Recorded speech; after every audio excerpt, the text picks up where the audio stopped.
สบายดีเด้อพี่น้องปองไปเบิดสุขูสุคนทางภายในประเทศและก็ต่างประเทศเนาะยินดีต้อนรับเข้าสู่ช่องบัวเงินบ่าวลาวไต่เส้นเก่าเหมือนเคยพี่น้องเอ้ยเนาะเช้ามื้อนี้ก็อยู่เฮือนอยู่ศาลคือเก่านี่แหละเนาะเฮ็ดวงกบวงกบประตูเฮือนครัวหลังบ้านพี่น้องเอ้ยพอดีพาวเวอร์ดันมาตายใช้งานบ่ได้เลยพี่น้องเอ้ยเนาะมาเนี่ยบ่ทันได้อาบซ้ำพี่น้องเนาะสิมาขอตอบคอมเมนต์อีกคอมเมนต์หนึ่งเนาะพี่น้องบางท่านก็เข้าใจบางท่านก็บ่เข้าใจเนาะพี่น้องเอ้ยเนาะสิมาตอบคอมเมนต์หนึ่งมีคลิปล่าสุดที่บ่เงินลงไปแล้วก็มื้อนี้ก็สิขอตอบคอมเมนต์เพิ่นเนาะโดยพี่น้องเอ้ยคือเพิ่นคอมเมนต์มาจังซี่นะพี่น้องเดียวที่ให้พี่น้องได้เบิ่งได้ส้มนำกันว่าเพิ่นคอมเมนต์มาแนวใดนะพี่น้องเอ้ยเนาะอันนี้นะบ่ฮู้ว่าเพิ่นติดตามบ่เงินหรือบ่แล้วก็เพิ่นได้อิหยังซัพพอร์ตอิหยังบ่เงินหรือบ่เนาะอันนี้เพิ่นเข้ามาเห็นคลิปได้เข้ามาคอมเมนต์เนาะบางข้อความที่เพิ่นเว้านะบ่เงินจะบ่ตอบและบางข้อความที่บ่เงินเห็นเพิ่นคอมเมนต์มาเนาะก็สิขอตอบเนาะมันมีหลายๆเห็นคอมเมนต์มาหลายคลิปเติบแล้วพี่น้องเอ้ยก็มาตอบคอมเมนต์คลิปนี้พี่น้องเนาะก็บ่เงินสิให้เบิ่งอีกเทื่อนึงเนาะ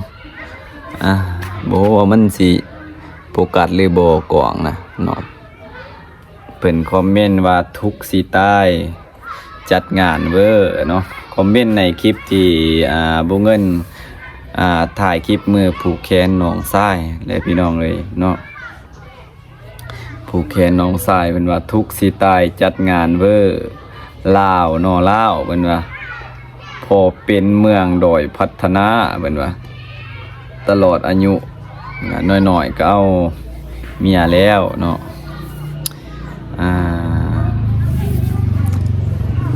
เดี๋ยวบ่เงินสิมาเดี๋ยวสิตอบแต่ละคำที่เพิ่นคอมเมนต์มาเนาะโดยพี่น้อยก็เป็นคนจากฝั่งไทยบ่แหละเนาะแต่ว่ากับบ่เงินกับบ่ได้เว้ารวมเบิดคู่คนแต่ว่ามันขึ้นกับบุคคลมันขึ้นกับผู้ที่มักเว้ามักว่าเนาะผู้บางคนก็บ่พอใจเห็นหลายคลิปแล้วเนาะมื้อนี้สิตอบเพิ่นว่าทุกสิตายจัดงานเวอร์เพิ่นว่าเนาะจัดงานเวอร์นี่ก็น่าจะว่าเฮาทุกข์แล้วเฮาไปอันนั้นจัดงานแบบว่าเอาโต๊ะจีนแล้วก็เอาเต็นท์ที่มามุงหั่นน่ะเนาะว่าแทนที่บ้านนอกบ้านนาสิเฮ็ดคือกับตามภาษาบ้านเฮาเนาะอันนี้บ่เงินอยากอธิบายตืมและอยากให้เข้าใจตืมเนาะเบอร์เพิ่นว่าจัดงานเบอร์บ่มีก็จัดงานเลยว่าโอ้เพิ่นว่าเนาะก็ที่อันนี้ที่จริงแล้วเฮาก็ทุกข์ยอมรับว่าทุกข์สิตายแท้หากินเช้าค่ำเนาะหากินเช้าค่ำแท้แต่ว่าน่ะเนาะแต่ว่าก็บ่ได้ไปเดือดร้อนผู้ใดเด้เนาะบ่ได้ไปเดือดร้อนผู้ใดบ่ได้ไปขอนำคนผู้เว้านำเนาะและก็คนผู้ที่เว้ามานี่ก็เฮาก็บ่ได้ขอเงินจากเพิ่นเด้มัดนี่เฮาหาด้วยเหือด้วยแห้งหาด้วยทุกข์ด้วยยากที่เฮาเสาเต้นมุงอันนี้เนาะก็เพราะว่ามันบ่มีบ่อนห่มเด้พี่น้องเอ้ยเวลามีแขกคนมาพี่น้องมาดิเขาเจ้าก็อยากนั่งเนี่ยมันบ่มีบ่อนนั่งเลยก็มันก็บ่คักไปอีกแบบหนึ่งเด้พี่น้องเอ้ยเพราะว่าบ้านเฮาทั้งสิจนทั้งสิบ้านนอกแต่เฮาก็คอยปรับเปลี่ยนเนาะอีหยังที่มันพอเอาได้ก็เอาอันนี้ก็บ่แม่นว่าสิอวดองค์เนาะบ่แม่นว่าสิอวดสิโชว์แนวนั้นแนวนี้เฮาทุกข์ก็ยอมรับว่าทุกข์แต่ว่าที่เฮาใส่นั้นมันความสะดวกสบายของญาติพี่น้องที่มาร่วมงานเนาะเขาเจ้าก็อยากนั่ง อยากมีหม้องนั่งหั่นน่ะบ่แม่นว่าสิไปนั่งอ่าหนังไผหนังมันเพราะว่าในบ้านเฮาเฮือนเฮาแม่ก็บ่แม่นว่ามันสิกว้างเฮือนก็น้อยเดียวนะในเฮือนนั่นน่ะก็สิไปแออัดอยู่นั่นมันก็บ่ได้เนาะอ่าก็ละเสาเต็นเนาะเสาเต็นก็บ่แพงเบิดสุดเนี่ยก็เต็นเนาะ700,000กีบเนาะก็ประมาณรวมๆก็ประมาณ 1,000 กว่าบาท700,000กีบเนาะ 1,000 กว่าบาทถ้าเป็นเงินไทยถ้าเป็นเงินลาวมัน700,000กีบจัดงานเบอร์อลังการถ้าเฮาบ่เอาโต๊ะจีนมาโต๊ะมาก็ถามว่าได้บ่ก็ได้คือกันแต่ว่าเฮานี่อยากให้มันสะดวกสบายทางผู้ที่มาร่วมงานเฮาเนาะถึงว่าเฮาสิทุกข์ก็จัดไปตามมีตามเกิดตามเฮาทุกข์เอาตามเฮาได้นั่นแหละเนาะบ่แม่นว่าสิอวดสิโอ้สิโซให้ผู้อื่นเห็นว่าแนวนั้นแนวนี้นะอย่างที่เพิ่นคอมเมนต์มาเนาะเพิ่นว่าสมภพเป็นเมืองดอยพัฒนาเนาะบ่หังบ่มีดอยพัฒนาบ่เจริญจังสันจังซี่นะเนาะอันนี้ก็อยากให้เพิ่นเข้าใจบนนี้ที่เฮาเฮ็ดผ่านมาเนาะเฮาเฮ็ดผ่านมาอยู่บ้านเฮาบางคนก็ที่แรกบ่เงินก็สิว่าสิจัดเอาผ้าบัดมุงเอาแล้วก็เอาแต่โต๊ะกับตั้งมากับมันก็บ่เป็นทางไปหาอันนั้นเพิ่นอยู่หั่นก็อยากให้มันเอาถึงเต้นนำเพราะว่ามันสะดวกสบายง่ายขึ้นต่อเฮาหั่นน่ะเนาะเวลาลมมาแดดมาแล้วมันก็สิมีบ่อนห่มบ่คือเฮาเอาไปบัดมันยากๆแน่จักหน่อยเนาะโดยและประเด็นที่2นี่เพิ่นว่าสมโภชบ้านเมืองดอยพัฒนาเนาะดอยพัฒนาตลอดเพิ่นว่าเนาะบ้านเมืองดอยพัฒนามันก็บ่เกี่ยวกับอันนี้กับเฮาดอกเนาะเพราะว่าเฮาแต่ก่อนเนี่ยเฮาก็กลัวเฮาสิหาได้เนาะกลัวสิเฮ็ดนั่นเฮ็ดนี่ยอมรับว่าทุกดอยพัฒนาเนาะอันนี้ก็ยอมรับนำเพิ่นแล้วก็เพิ่นว่าอายุน้อยๆก็เอาผัวเอาเมีย บ่เงินคือที่ผ่านมาแหละเฮาก็น่าจะเคยเห็นอยู่อันนี้เนาะ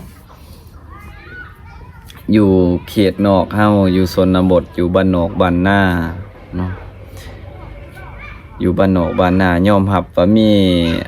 อายุที่ยังอ่อนๆ17-18 ปีเนาะเอาลูกเอาเมียเอาผัวเอาเมียเนาะเอาลูกเอาผัวก็มีหลายเนาะเพราะว่าอยู่เขตนอกเฮาบ่จำกัดเนาะอยู่นี่แม่นมันปกติแล้วบ้านเฮาเนาะปกติแล้วบ้านเฮาเนาะก็ผ่านๆได้ยินมาตลอดอยู่ดอกว่าลาวอยู่ชนบทลาวเนี่ยเป็นหยังคือว่าให้เอาลูกเอาผัวเอาลูกเอาเมียแต่น้อยแต่อายุยังอ่อนๆเนาะคือเฮาแบบว่าเฮาสิบ่ให้เอาได้จังได๋เนาะเพราะว่าถ้าสมัยซุมื้อนี้เขาเจ้าไปเฮ็ดเวียกไปเฮ็ดงานบนใดบนหนึ่งเขาเจ้าแบบว่าพบพอกันแล้วเว้ากันลมกันแล้วมันก็แล้ว2คนเพิ่นแล้วแหละครับจำเป็นพ่อแม่ต้องตามไปนำหลังเนาะบางครั้งแต่ว่าบางครั้งก็ต้องผ่านพ่อผ่านแม่เพราะว่าอยู่ชนบทเฮาอยู่บ้านนอกเฮากับปกติเด้พี่น้องอยู่ปกติแต่ว่ามันจะบ่คือกับทางบ้านอื่นทางบ้านอื่นนี่แบบว่าบ่ได้มักฮักเดี๋ยวก็มาสู่ขอได้คือกับทางบ้านเพิ่นเนี่ยตามที่เฮาได้ยินมานี่ก็อันนั้นมันต่างแต่ว่าทางบ้านเฮาเนี่ยมันต้องได้จีบกันก่อนล่มกันก่อนมักฮักกันก่อนเนาะจังแต่งเอาส่วนหลายอยู่บ้านนอกอยู่เขตชนบทของพวกเฮาแบบว่าเฮาจะเห็นเป็นปกติเพราะว่าเด็กน้อยวัยรุ่นหนุ่มสาวส่วนหลายจะเรียนหนังสืออยู่แต่ว่าจะเรียนบ่จบเพราะว่าถ้าจบไปแล้วทางเฮาทางเขตนอกเฮาก็บ่มีบ่อนสิเฮ็ดเวียกเฮ็ดงานมีแต่จบเรียนมาจบสั่นอันหยัง มปลายบ่มเจ็ดอีหยังกับยากๆสิไปเรียนต่อนะจบสูงก็ยากๆสิไปเฮ็ดงานต่อเพราะว่ายากซุมื้อทางบ้านเฮามีแต่บางคนน่ะส่วนหลายออกไปหาเฮ็ดเวียกเฮ็ดงานทำตามโรงงานตามสวนอีหยังต่างๆเนาะไปเฮ็ดงาน ไปทั่วนะครับก็เลยแบบว่านี่แหละสาเหตุที่วัยรุ่นหนุ่มสาวบ้านเฮาเอาลูกเอาเมียแต่เด็กแต่น้อยเพราะว่าอ่าบ่มีอ่าบ่มีหยังบ่มีบ่อนเฮาสิไปถ้าอยู่ไปก็สิให้จนแก่จนเฒ่านี่ก็มันก็ยากเลยพี่น้องเอ้ยเพราะว่าทางบ้านเฮาวัยรุ่นเด็กน้อยก็ 17-18 ปีนี่ก็เฮ็ดเวียกเฮ็ดงานหนักก็ได้พอสมควรได้เฮ็ดงานเนาะบ่แม่นว่า17-18 ปีแล้วสิเฮ็ดเวียกเฮ็ดงานบ่ได้เด้เนาะอันนี้ก็ได้ซ้ำกับเฮาผู้ใหญ่คือกันพี่น้องเนาะโดยอันนี้ให้เข้าใจนำกันเนาะและคลิปนี้บ่เงินถ้าเว้าผิดพลาดประการใดก็ต้องขอโทษขออภัยเนาะเพิ่นที่มาคอมเมนต์นี่ก็บ่ฮู้ว่าเพิ่นติดตามโดนแล้วหรือบ่หรือว่ายังบ่ทันติดตาม2บ่เงินน่ะเนาะแล้วก็บ่เงินก็สิมาขอตอบแล้วก็เว้าให้เพิ่นฮู้ประมาณนี้แหละพี่น้องเนาะบ่แม่นว่าสิมาโซมาโอมาอวดให้คนภายนอกเห็นว่าบ้านเฮาทุกข์ส่ำใดเนาะทุกข์ส่ำใดแต่พยายามฟื้นแต่ว่าอันนี้ยอมรับว่าทุกข์แท้หาเช้ากินค่ำแท้แต่ว่าเฮาเฮ็ดน่ะเพื่อความสะดวกสบายของญาติพี่น้องที่มาร่วมงานเนาะแล้วก็ได้เงินมาจากผูกแขนแล้วก็อีหยังต่างๆแล้วก็เอาไปใส่เนาะเอาไปใส่ค่านั่นค่านี่ที่เฮาเอามาน่ะเนาะโดยแต่ก่อนจัดงานก็หาเงินก็สวยกันออกสวยกันนั่นแหละเนาะญาติพี่น้องเฮาเนาะโดยสำหรับคลิปนี้จบเพียงส่ำนี้พี่น้องเนาะขอบคุณขอบใจที่เข้ามารับเบิ่งรับชมรับฟังพี่น้องเอ้ยเนาะโดยพี่น้องเอ้ยเนาะคลิปนี้บ่มีหยังหลายมีแต่มาตอบคอมเมนต์เพิ่นพี่น้องขอบคุณขอบใจบ๊ายบาย